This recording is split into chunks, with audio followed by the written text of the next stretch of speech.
Si vous aimez Cyberpunk 2077, il est temps de découvrir quelques films du même genre. Salut à tous, ici Reg et aujourd'hui je vais vous conseiller des films du genre Cyberpunk parce que oui, le genre Cyberpunk existe. C'est un genre qui existe depuis plusieurs décennies, c'est pas juste le nom du jeu vidéo. C'est un genre de science-fiction et je vais essayer de le définir avec quelques éléments. Premièrement, il faut des éléments de transhumanisme, de post-humanisme, c'est-à-dire une nouvelle version de l'homme, que ce soit l'homme ou la machine, ou alors une nouvelle version conceptuelle de l'être humain en tant que matière organique. Il faut une grosse présence des entreprises et du corporatisme, de l'industrialisation massive. Il faut que les personnages ne se sentent pas présents dans la société et qu'ils se sentent même manipulés par celle-ci. Il faut du punk et plus principalement une idée de rébellion, de vengeance. Et il faut justement se poser la question de l'humain. Qu'est-ce que l'humain? Qui sommes-nous? Il faut une question plus philosophique. Et avec tous ces éléments-là, on a ce qu'on définirait à peu près le cyberpunk. Pour les films que j'ai choisis aujourd'hui, ils ont tous quelques éléments du genre cyberpunk, pas forcément tous, mais au moins quelques-uns et c'est pour ça que je les ai choisis pour cette liste. Évidemment, ça reste une liste subjective et je vais vous donner mon préféré à la fin, mais je vous incite surtout à donner vos films préférés cyberpunk dans les commentaires. Et la liste que j'ai choisie n'est pas uniquement constituée de grands films, de chefs-d'œuvre. Il y a des films moins bien, il y a des films bons, il y a des films corrects, il y a des grands films aussi, mais globalement c'est une liste avant tout pour parler du genre et pour dire pourquoi certains films que j'ai choisis font partie de cet univers. On va commencer avec un film que j'ai vraiment apprécié ces dernières années, c'est le film Upgrade. Upgrade est l'histoire d'un quadriplégique qui va vouloir se venger, mais à cause de son handicap, il ne pourra pas. C'est pour ça qu'on va intégrer cette personne avec un nouveau système humain où il sera à moitié organique, à moitié machine et il aura une intelligence artificielle dans sa tête. On est clairement dans la thématique du transhumanisme et à partir de là, il va vouloir rechercher les gens qui lui ont fait du mal et se venger de cela un par un. Pour ceux qui ne le connaissent pas, c'est un film d'action à petit budget, c'est sûrement l'un des films les plus divertissants de cette liste. J'aime beaucoup ce film parce qu'il a vraiment eu un petit budget, c'est-à-dire 5 millions, et il y a plein de super idées de mise en scène. C'est pas le film le plus incroyable du monde, mais en tant qu'action, il mérite d'être recommandé parce que ça envoie du lourd. Il y a des mouvements de caméra vachement intéressants, il y a une vraie complicité entre la machine dans la tête du personnage principal et le personnage principal. Il y a de l'action un peu comique, bref, c'est vraiment un film qui tient bien la route. C'est un projet à petit budget qui est excitant, qui est fun, tu t'ennuies jamais, il y a vraiment de bonnes idées de mise en scène et de scénario. C'est divertissant, t'as même envie de voir des suites avec ce concept. Enfin bref, ils ont réussi à créer un univers que j'ai beaucoup apprécié. Ça parle évidemment de transhumanisme, du fait d'avoir des machines en soi et des choses comme ça, la place de l'humain dans la société. C'est un film qui a un univers intéressant et t'as envie d'en savoir plus sur cet univers et d'avoir des suites, mais en ce qu'il est, le film est vraiment efficace et je vous le conseille. Le deuxième film que j'ai envie de vous conseiller est le film Strange Days. C'est un film à un Los Angeles dystopique où un ancien flic va commencer à marchander dans les souvenirs, dans la mémoire des gens et c'est là qu'il va découvrir une sorte de conspiration en plein milieu de Los Angeles et c'est vraiment aussi quelques thématiques cyberpunk. Alors oui, ça ressemble beaucoup à un autre monde comme celui d'Upgrade parce que c'est dur de faire un film à gros budget de science-fiction comme le jeu Cyberpunk évidemment, mais celui-ci on parle vraiment de la mémoire, le fait d'avoir accès aux souvenirs des gens et donc ça pose une question philosophique intéressante, mais c'est aussi la conspiration. Le genre Cyberpunk est rempli de conspiration, c'est vraiment l'un des piliers du genre, que les entreprises manipulent, que le gouvernement manipule, enfin bref c'est vraiment ancré dans ce genre Cyberpunk et c'est un peu le cœur du film et pour ça je le conseille. Il y a des bons acteurs, il y a quelques bonnes idées à droite à gauche, c'est pas non plus un film excellent mais il est quand même assez mémorable, c'est une enquête assez particulière et c'est assez divertissant, t'as envie de voir la fin, t'as envie de savoir d'où vient cette conspiration, t'as envie de savoir l'origine de celle-ci. C'est un film des années 90 vraiment bien foutu, qui est divertissant et je vous le conseille. Ensuite, j'ai envie de vous conseiller Repoman, c'est peut-être l'un des moins bons films de la liste, mais étonnamment, je l'apprécie beaucoup. Peut-être plaisir coupable, mais il y a vraiment de bonnes idées aussi. C'est l'histoire d'une société où on peut acheter des organes, sauf que si tu ne payes pas l'organe que tu as acheté avec un crédit ou peu importe, des Repomen viennent le récupérer. Donc c'est justement l'histoire de l'un de ces Repomen qui, après avoir eu un accident, va se faire opérer et recevoir un organe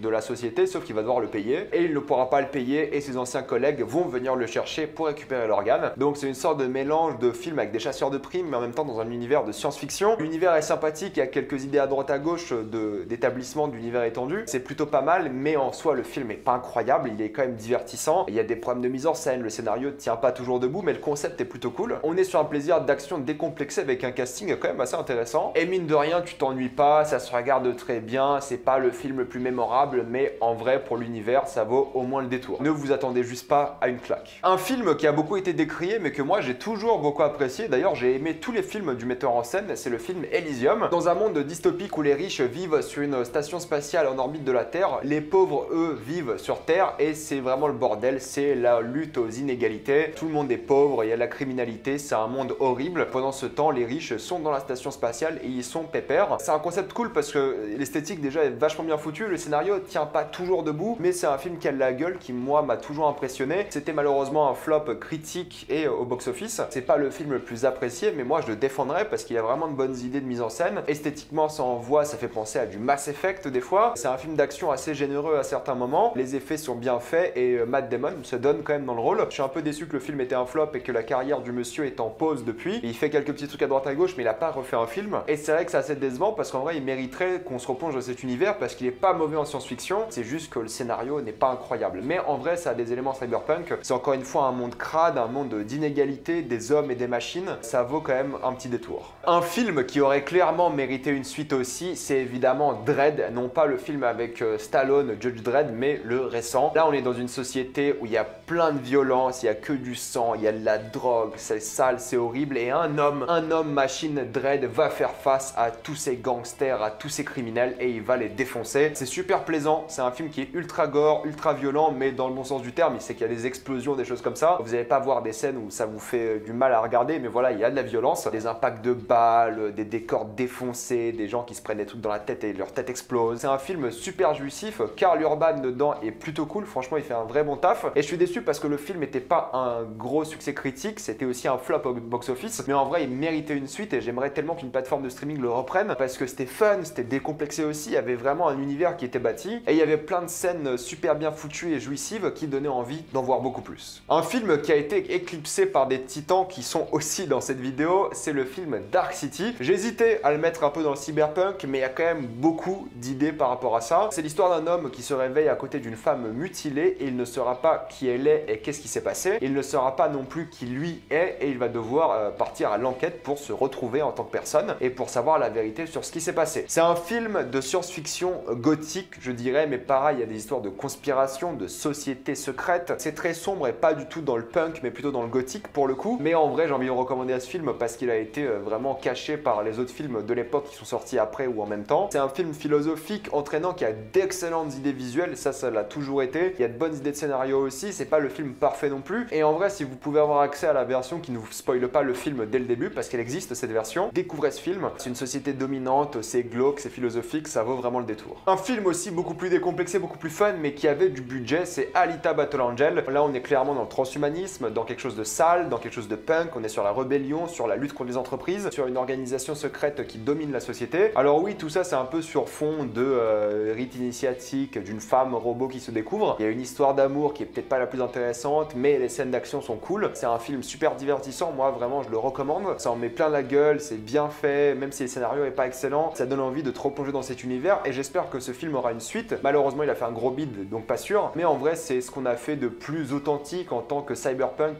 quand je parle des décors, de l'univers, mais en même temps le budget était là et l'ambition était là aussi. Il est loin d'être parfait, mais en vrai c'est un super divertissement et je vous le conseille. Là on rentre dans quelque chose de plus haut niveau, je dirais, avec Ghost in the Shell. Évidemment c'est le film d'animation clairement cyberpunk, avec des machines, avec un univers de science-fiction bien poussé, punk encore une fois, la rébellion, le fait de vouloir faire face à ces organisations secrètes et puissantes. On est sur quelque chose de profond, de philosophique. Je suis pas le plus grand fan du film en soi, mais je comprends clairement les thématiques, je comprends ce que le film a essayé de dire, et c'est l'un de ces classiques d'animation qu'il faut voir dans sa vie, je pense. Et évidemment, s'il faut voir ce film dans sa vie, il faut aussi voir entre guillemets son voisin, c'est le film Akira. C'est deux films extrêmement philosophiques avec des univers de science-fiction bien établis, de l'animation japonaise, donc ça envoie vraiment du très lourd. Et Akira est aussi très culte, ça a révolutionné aussi l'animation. C'est dans un univers où il y a un mélange d'hommes, de machines, il y a une partie très corporelle au film, c'est très philosophique, c'est très profond, c'est très lent aussi. Pour le coup, les deux films sont très lents. Je les mets un peu ensemble parce que là, c'est les deux films d'animation de la liste, mais ils ont quelque chose à raconter, ils sont prenants, il y a une bonne musique dans les deux cas, il y a une bonne ambiance qui s'installe. C'est vraiment des films super mémorables, même si vous les appréciez peut-être pas. Moi, Ghost in the Shell, je suis pas le plus grand fan, pourtant,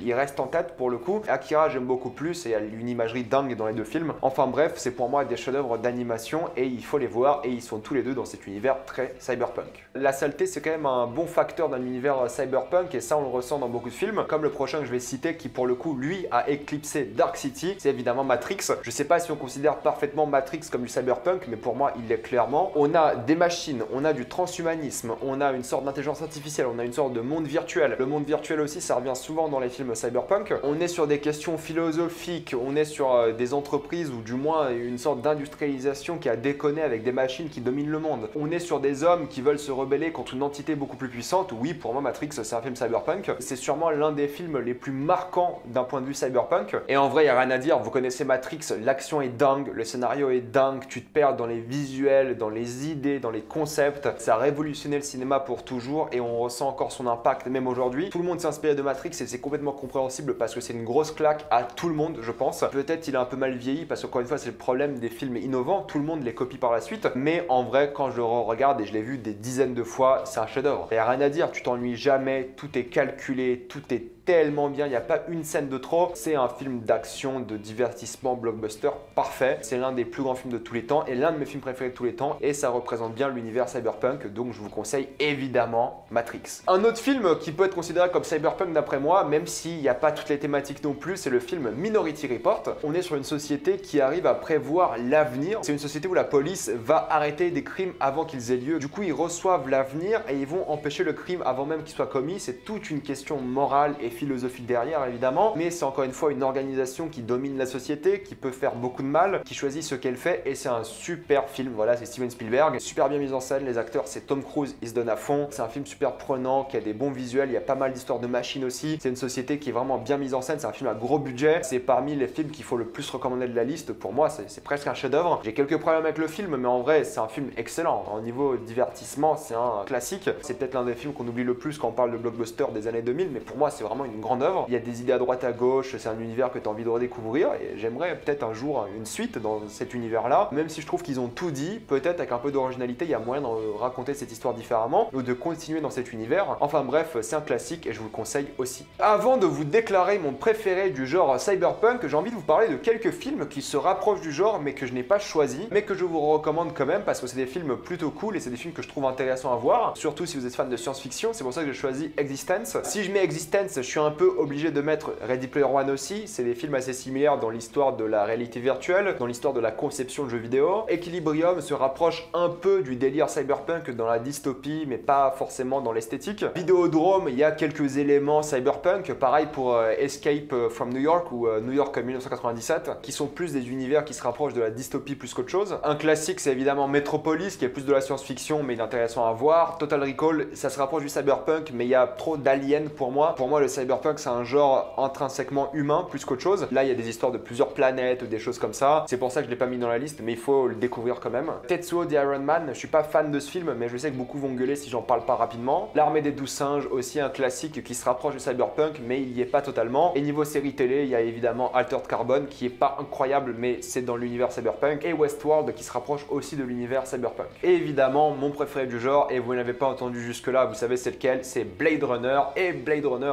2049. Deux classiques qui ont instauré une ambiance cyberpunk avec l'esthétique, avec les machines, avec les intelligences artificielles, avec les inégalités, les entreprises qui dominent, une question philosophique, morale. On se rapproche du transhumanisme, du post-humanisme. Il y a l'idée de la rébellion, de l'humanité, qu'est-ce qui fait qu'on est humain et pas machine. Enfin bref, c'est l'univers cyberpunk par excellence. C'est peut-être pas des films d'action qui donnent vraiment l'énergie punk, mais ça parle de rébellion quand même, de révolte, de vengeance. C'est des films incroyablement bien foutus au niveau de l'univers, de l'ambiance, de la musique, des acteurs, des plans, de la mise en scène. Les deux sont des chefs-d'œuvre du cinéma. Les deux sont parmi mes films préférés de tous les temps. Le premier est peut-être un peu lent pour aujourd'hui, le deuxième pour certaines personnes aussi, mais en vrai il faut voir ces films dans sa vie. Et si vous êtes fan de science-fiction cyberpunk, ne vous attendez pas à des films d'action, ça l'est pas, c'est plus une enquête dans les deux cas, mais plongez-vous dans l'ambiance, dans ces films incroyables, et je pense que c'est vraiment le film préféré de cyberpunk de tous les gens qui aiment un peu cet univers. Voilà, je vais m'arrêter là, donc si vous avez d'autres films cyberpunk à conseiller dans les commentaires, allez-y, faites-vous plaisir. Comme d'habitude, pensez à vous abonner à la chaîne pour plus de vidéos, mettez un j'aime et partagez cette vidéo, ça aide beaucoup la chaîne. Si vous aimez la chaîne, pensez à devenir membre soutien ou à faire un petit don sur Utip. Suivez-moi sur Instagram pour des critiques exclusives, suivez-moi sur Twitter pour toutes les news